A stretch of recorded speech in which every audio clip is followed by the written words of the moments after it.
Southside to hang out with the members of Head PE, Jackson and Jared, formerly MCUD. Whatever happened to them? Yeah, call me whatever you want. You know, and Jared's definitely my first name. I noticed they started taking that out of the press kit a while back. So yeah, who knows why? We've been around for so long. You know, just call me Jared.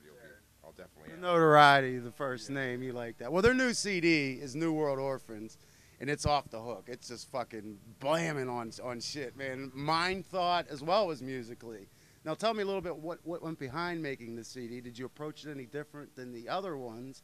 And was this one kind of a prequel, or was Insomnia kind of a prequel of what was to come with the New World Orphans? I think Insomnia was a prequel for New World Orphans. Definitely, as soon as Insomnia was done and released, Jackson and I already went back to the drawing board to prepare for the new album. So it was one of these albums where it wasn't done at the last minute. It was really, you know, we spent a long time getting the material kind of ready for it.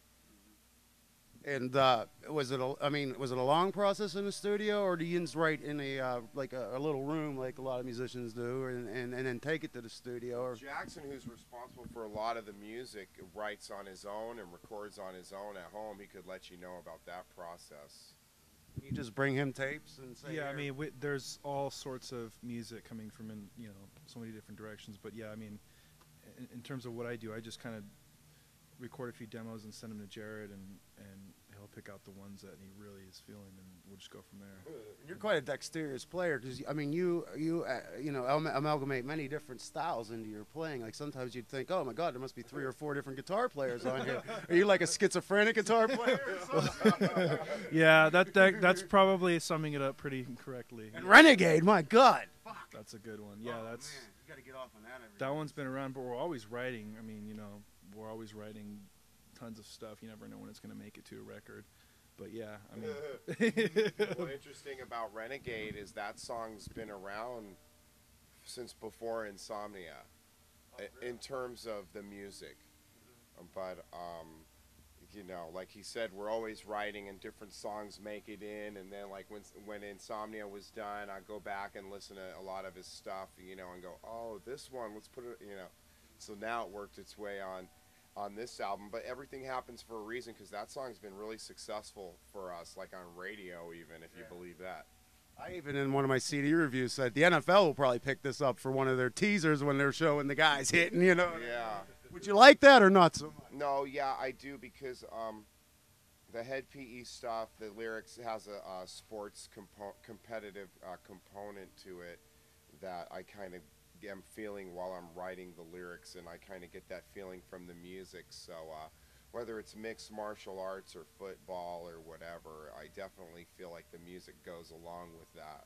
Yeah, we're definitely in a football town here, so you know what I mean, clashing with the 6-time and Super Bowl champion. Although you guys being from LA, or Orange County, or Long Beach, I'm sorry. Well, we originate from southern Orange County, like kind of Orange County, but now the members of Head PE are kind of spread out. We don't even all live in California anymore. Oh, no. But it's definitely our base. It's where we come together to practice and stuff. Cool. Now, back to the Renegade song. Now, when you take a song that's old, I'm not going to say old, but when you bring it out again, did you do more treatments to it, or was it just like it sounds good? It only existed in the demo stage. In other words, there were no like real live drums or anything. It only existed in the demo stage. So what we did was we took it and turned it into like an album track, where we go in and we record in a real studio and record real drums and stuff. And another track that I was listening today that kind of stuck in my mind is the Middle Class Blues, because we've had a tragedy here in Pittsburgh with some officers being shot, and I kind of see where you're coming from, where you're saying, hey man, society's bent, and it's like at a breaking point, and we're starting to see this more and more in the news via the media, which inundates us, relentlessly with this shit. Is that what you were seeing when you were writing this, or what was some of your? Well, Head PE is kind of, not to pat ourselves on the back, but because we're like students of the underground, media, we saw this whole like economic thing coming before it made its way to CNN, and so This album was written and finished on and put on the shelf like at the end of June or middle July, which was way before the quote unquote economic breakdown. So, like again, being students on the underground, lots of people were predicting what was coming, and so the song was just telling about how everything's pressing on the working man.